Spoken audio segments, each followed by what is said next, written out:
वंदे मातरम। दोस्तों, चर्चा को आगे बढ़ाते हुए आज हम चर्चा करेंगे मूलांक 7 की। जिन जातकों का जन्म 7, 16 या 25 तारीख को किसी भी महीने की हुआ हो, वो सभी जातक मूलांक 7 के अंतर्गत आएंगे। जी हाँ दोस्तों, मूलांक 7 की चर्चा। जिनका जन्म 7, 16 या 25 किसी भी महीने की इन तारीखों में जिनका जन्म हुआ है, वो मूलांक 7 के अंतर्गत आएंगे। मूलांक 7 का स्वामी ग्रह, जैसा कि मैंने पहले आपको बताया है, मूलांक 7 का स्वामी ग्रह केतु ग्रह है। जी हाँ दोस्तों, केतु ग्रह। तो चर्चा को आगे बढ़ाएं कि मूलांक 7 के जितने जातक होते हैं दोस्तों, सर्वप्रथम मैं यहाँ बता दूं, वो बिल्कुल स्वतंत्र ख्याल के होते हैं, स्वतंत्र विचारधारा के होते हैं, बड़े आज़ाद और खुले विचारों के ऐसे जातक जिनका जन्म किसी भी महीने की 7, 16 या 25 तारीख को हुआ हो, बिल्कुल स्पष्ट रूप से मैं बता देना चाहूँगा कि ये जातक बिल्कुल स्वतंत्र विचारों के स्वामी होते हैं। केतु का अंक है ना नंबर 7 दोस्तों, तो फिर केतु मोक्ष कारक ग्रह भी तो है ना। तो चर्चा मैं हर पक्ष की करूंगा इस नंबर की, कौन सी वो खास बातें हैं जो कि जानने योग्य हैं। हर एक को जिनका मूलांक 7 है, उन्हें खास तौर पर ये पता होगा कि उनमें कौन से खास गुण हैं जो किसी और में नहीं। जी हाँ दोस्तों, बुरे का भी भला करना। जी हाँ दोस्तों, बुरे का भी भला करना। अगर कोई ऐसा जातक है तो वो मूलांक 7 का ही हो सकता है। जी हाँ दोस्तों, मूलांक 7 केतु एक स्पिरिचुअल प्लैनेट भी है, मोक्ष देने वाला ग्रह। तो ऐसा जातक जिसका मूलांक 7 है, जिनका जन्म किसी महीने की 7, 16 या 25 तारीख को हुआ है, निश्चित तौर पर मैं ये कहूँगा कि ऐसा जातक बुरे व्यक्ति का भी कभी बुरा नहीं सोचता, बुरे का भी भला करने वाला ऐसा जातक, क्योंकि आध्यात्मिकता इस अंक में अंदर समाई होती है। आध्यात्मिकता दोस्तों वो नहीं है कि आप मंदिर, मस्जिद, गुरुद्वारे या चर्च में जाकर 2 घंटा 4 घंटा प्रभु के आगे बैठकर प्रार्थना करते हैं। आध्यात्मिकता का बेसिक मतलब ये है कि आप में कितनी दयालुता है, कितनी आप में रहम दिली है, कितनी आप में इंसानियत है, आप कितने ज़्यादा लोगों के दुखों और तकलीफ़ों को नज़दीक से, दिल से अनुभव करते हो। ये सारे गुण आध्यात्मिक कहलाते हैं, जो इंसान को असल में आध्यात्मिक कहलाने के लिए हकदार हैं। इस दृष्टिकोण से ये एक स्पिरिचुअल नंबर है, ऐसा कहने में कोई दो राय नहीं कि 7 का नंबर इसीलिए आध्यात्मिक नंबर भी कहा गया है, स्पिरिचुअल नंबर भी कहा गया है, क्योंकि ये इनका गुण अंदर समाया हुआ गुण है, जो कि किसी के प्रति रहम दिली, हर एक प्राणी के प्रति इनके मन में करुणा भाव, दया भाव, ये इनमें समाया रहता है, जो किसी और मूलांक में ये विशेषताएं होती हैं, कम अधिक होंगी, लेकिन इन मूलांक के सभी जातकों में ये विशेषताएं निश्चित तौर पर पाई जाती हैं। दोस्तों, मैं एक बात यहाँ और कहना चाहूँगा कि मूलांक 7 की एक और सबसे बड़ी बात कि इनमें 6 सेंस होती है। इनकी छठी इंद्रिय काफ़ी हद तक जागृत होती है। ये किसी भी सामने वाले व्यक्ति के मन के भावों को बड़े स्पष्ट रूप से पढ़ और समझ सकते हैं। ये क्षमता किसी दूसरे व्यक्ति में जागृत करनी पड़ती है, उन्हें जागृत करने के लिए साधन करना पड़ता है। लेकिन मूलांक 7 वाले जातकों में ये क्षमता जन्मजात होती है कि वो किसी के मन के भावों को बहुत शीघ्र और आसानी से पढ़ और समझ सकते हैं। इसलिए ये एक स्पिरिचुअल नंबर की श्रेणी में आता है, नंबर 7, जिसे कि लोग आध्यात्मिक की दृष्टि से बहुत शुभ अंक, शुभ नंबर मानते हैं मूलांक 7 को।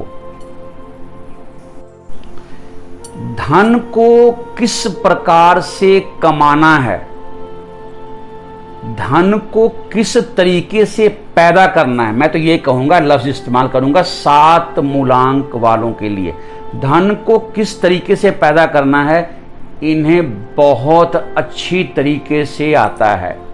व्यापार में बहुत सफलताओं को पाते हैं, उतनी ही सफलता ये इनको अपने जॉब और सर्विस में भी मिलती है, क्योंकि इन जातकों में एक अंतर प्रेरणा मिलती है कि इन्हें किस तरीके से, किस काम में इन्हें आसानी से धन की प्राप्ति हो सकती है, उस काम को ये हाथ में लेते हैं और उसमें ये प्रचुर मात्रा में धन को कमाने में सफल होते हैं। नंबर 7, मूलांक 7 के सभी जातक। और अब मैं चर्चा करूंगा कि मूलांक 7 के जातक उस धन का क्या करते हैं। मूलांक 7 के जातक जो हैं प्राय मूलांक 4 की तरह, जैसा मैंने मूलांक 4 की चर्चा पीछे की हुई है कि मूलांक 4 जिनका जन्म 4, 13, 22, 31 को हुआ है, ठीक उसी तरह ये भी दान देने वालों की श्रेणी में सबसे ऊपर किसी दूसरे नंबर का नाम आता है तो नंबर 4 के बाद नंबर 7 का आता है, या नंबर 7 के बाद नंबर 4 का आता है। दोनों नंबर एक दूसरे के पूरक नंबर हैं। जितने बड़े बड़े दानी हैं वो मूलांक 7 के अंतर्गत ही, वो मूलांक 7 के ही स्वामी हैं, जिन्होंने बहुत बड़ी बड़ी धर्मशालाएं, बहुत बड़े बड़े मानवता के भलाई के कामों में अपने धन को दान किया है। वो सारे जातक प्राय या तो मूलांक 4 के होते हैं या मूलांक 7 के होते हैं। तो दोस्तों, धन को कमाना भी इन्हें आता है और धन को शुभ कामों पर खर्च करना भी इन्हें आता है। जैसा कि मूलांक 4 को ये पता है कि धन को हमें किस जगह खर्च करना है, किन शुभ कामों पर खर्च करना है, उसी तरह मूलांक 7 वालों को ये पता है कि हमें धन को किन शुभ कामों के लिए खर्च करना है। धन को जिस आसानी से ये पैदा करते हैं, उसी आसानी से ये धार्मिक कार्यों में, मैं फिर चर्चा करूंगा, धार्मिक में उन्हें नहीं कहता जो किसी धार्मिक जगह बैठकर और साधना करते हैं, बल्कि जो इंसानियत के जितने अच्छे भले काम हैं, उन कामों की संस्थाओं को ये उन्हें ये बहुत मोटी मात्रा में धन का दान देते हुए वहाँ पाए जाते हैं मूलांक 7 के सभी जातक। मूलांक 7 के लिए मैं ये बात जरूर कहूँगा कि मूलांक 7 का जातक यदि कुछ समय अपने लिए निकाले और मेडिटेशन करे, क्योंकि ये बहुत ज़्यादा कल्पनाशील दुनिया में रहने वाला एक नंबर है, इसलिए इन्हें मेडिटेशन के लिए ज़रूर समय निकालना चाहिए।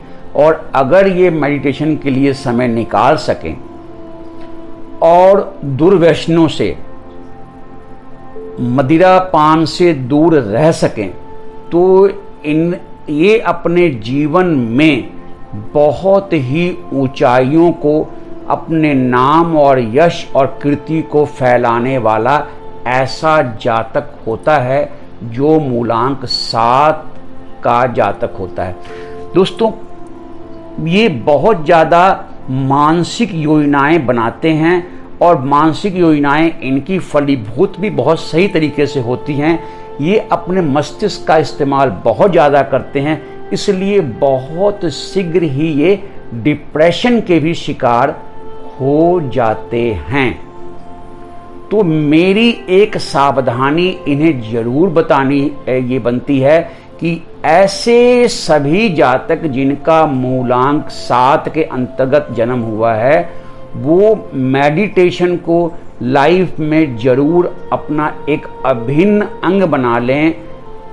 आधा घंटा या 1 घंटा रूटीन में प्रतिदिन एक निश्चित समय पर मेडिटेशन जरूर किया करें, जिससे इनके जीवन में निरंतरता बनी रहे और कभी ये लाइफ में डिप्रेशन का शिकार ना हो, क्योंकि ये अपने मस्तिष्क से बहुत क्रियान्वित होते हैं और मस्तिष्क से बहुत काम लेते हैं। और धनोपार्जन, जैसा मैंने पहले कहा, धन को पैदा करना, ये अपनी बुद्धि बल से, केतु का अंक है, कर लेते हैं।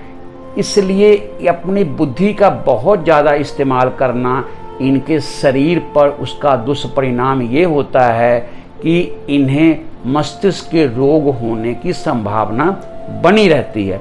तो इन्हें मेडिटेशन जरूर करना चाहिए, प्राणायाम जरूर करना चाहिए।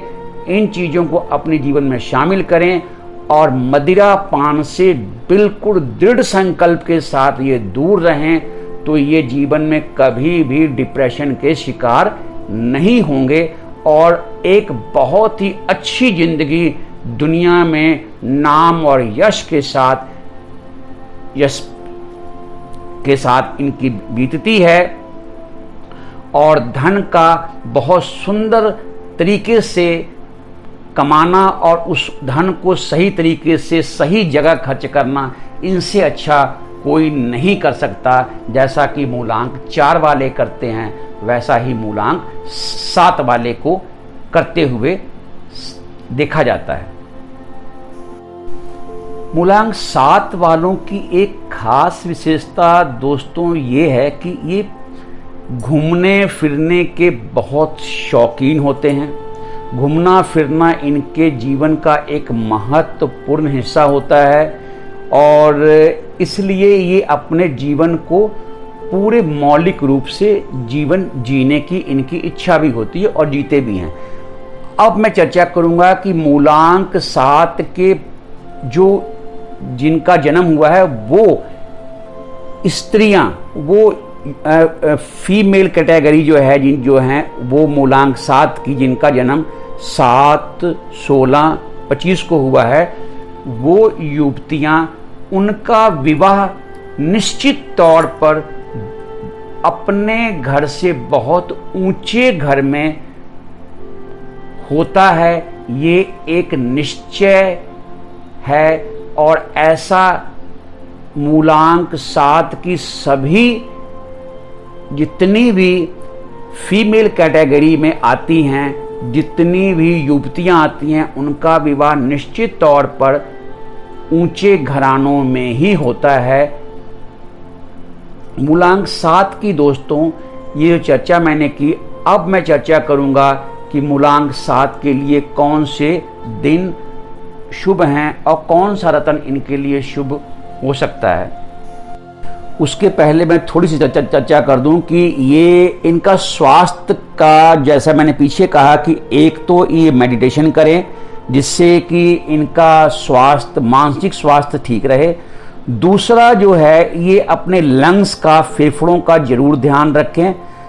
ये इनके लिए बहुत ही ज़रूरी है कि अपने लंग्स, अपने फेफड़ों की छोटी सी तकलीफ को भी ये इग्नोर कभी भी ना किया करें और उसका, अपने लंग्स का, अपने फेफड़ों का पूरी तरीके से ध्यान रखें। अपनी सोच को कभी भी किसी भी स्थिति में नकारात्मक नहीं होने देना है। नंबर 7 वालों के लिए खास हिदायत, नंबर 7 मूलांक 7 वालों के लिए जिनका जन्म 7, 16, 25 को हुआ है, मेरी खास हिदायत है किसी भी जीवन की परिस्थिति में अपने आप को निराशा में नहीं, नकारात्मक विचारों में नहीं आने देना है, क्योंकि ये शुरू से ही मानसिक रूप से अधिक कार्यशील होते हैं। फिजिकली ये कार्य उतना नहीं करते। मानसिक रूप से अति ज़्यादा श्रम के कारण ये मस्तिष्क पर इनका बोझ बहुत ज़्यादा होता है, और अगर कहीं इन्होंने अपने आप को नकारात्मक वातावरण में, नकारात्मक ख्यालों में, किसी परिस्थितियों में डाल लिया, तो फिर मैं वार्निंग देता हूँ कि ये मस्तिष्क रोगों के शिकार हो जाते हैं। इसलिए इन्हें मेडिटेशन अवश्य करना चाहिए।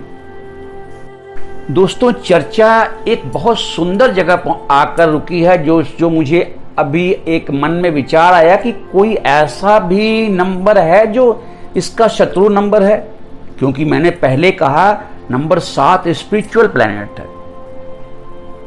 कोई ऐसा नंबर नहीं जो इस नंबर का शत्रु नंबर है। जी हाँ दोस्तों, मूलांक 7 वालों का कोई शत्रु नंबर नहीं है। कारण मैंने पहले बताया, मानवता के गुण कूट कूट कर भरे हैं इस नंबर में, इसलिए ये किसी नंबर से वैर नहीं रखता। ये नंबर मूलांक 7 का जातक किसी नंबर से वैर नहीं रखता। थोड़ी सी सावधानी मैं जरूर कहूँगा, अपने चरित्र के ऊपर ये कंट्रोल जरूर रखें। मैंने पहले कहा ये स्वतंत्र विचारों के होते हैं, अति स्वतंत्र विचारों के, अति स्वतंत्र विचारों के। प्राय इस मूलांक के पुरुष वर्ग जो हैं वो अति स्वतंत्र विचारों के होने के कारण इन्हें एक हिदायत मैं दूंगा कि यदि इन्होंने अपने स्वतंत्र विचारों पर कंट्रोल रखा और अपने चरित्र को कभी गिरने नहीं दिया, तो ये जीवन में बहुत ऊंचाइयों और सफलताओं के साथ अपनी जिंदगी को व्यतीत करते हैं।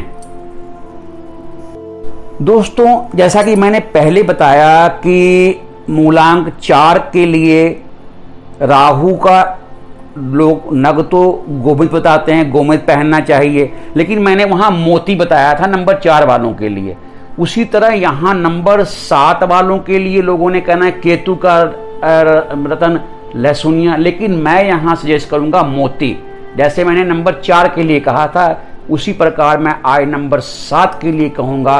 अब मेरी अपनी शोध कहती है कि नंबर 4 वालों की तरह नंबर 7 वालों को भी मोती नग को हमेशा धारण करना चाहिए, क्योंकि इनका मन जो है वो शीतल सौम्य बना रहे हमेशा। इसलिए इन्हें मोती जरूर धारण करना चाहिए। इनके लिए सोमवार सबसे अच्छा दिन है, गुरुवार भी इनके लिए शुभ है। बाकी सभी मूलांक वालों से इनकी अच्छी चलती है, कोई मूलांक वाले इनके शत्रु नहीं होते। रंग में मैं बात करूं तो लाइट कलर शेड इनके लिए सबसे शुभ रंग है। हल्का ब्लू शेड भी इनके लिए बहुत शुभ रंग है। हल्का ब्लू, नीला रंग और लाइट क्रीम शेड के कपड़े और हल्के ब्लू शेड के कपड़े ये अधिक से अधिक इस्तेमाल करें, जो इनके जीवन में सौभाग्य और खुशियों को प्रमुखता से देने वाले सिद्ध होंगे। दोस्तों, मूलांक 7 पर मैंने संक्षिप्त रूप में जितनी चर्चा बतानी सही समझी आप लोगों को सारी बताई है, और मूलांक 7 के सभी जातकों ने अपना, जिनका जन्म 7, 16, 25 तारीख को किसी भी माह के हुआ, उन्होंने इस वीडियो को बहुत ध्यान से सुना और समझा होगा। और जो मैंने बताई हैं कि इस नंबर में कौन सी खूबियां हैं और कौन सी कुछ कमजोरियां हैं, अगर उन कमजोरियों को लिए फिर मैं दोबारा रिपीट करूंगा कि वो मेडिटेशन को अपनी लाइफ में जगह देते हैं, तो जीवन में भरपूर सफलताओं को वो पाते हैं। बहुत शुभ अंक है, बहुत शुभ नंबर है आपका, बहुत शुभ ग्रह है आपके मूलांक का स्वामी केतु। और आपका जो मैंने ये आज वर्णन किया मूलांक 7 के बारे में, उम्मीद करता हूं दोस्तों कि आपको मेरा ये प्रयास अच्छा लगा होगा। अगर आपको मेरा ये प्रयास अच्छा लगा तो आप मेरे चैनल को सब्सक्राइब करें, लाइक करें और अधिक से अधिक अपने दोस्तों तक मेरे इस वीडियो के लिंक को पहुंचाएं, ताकि आपके मित्र, आपके रिश्तेदार भी इस ज्ञान का अधिक से अधिक लाभ उठा सकें। आपने दोस्तों बहुत ध्यान से और बड़े प्यार से मेरे इस वीडियो को देखा और सुना, उसके लिए अजीत का आपको बहुत ही हृदय से धन्यवाद। मिलते हैं दोस्तों अगले वीडियो में, तब तक के लिए वंदे मातरम।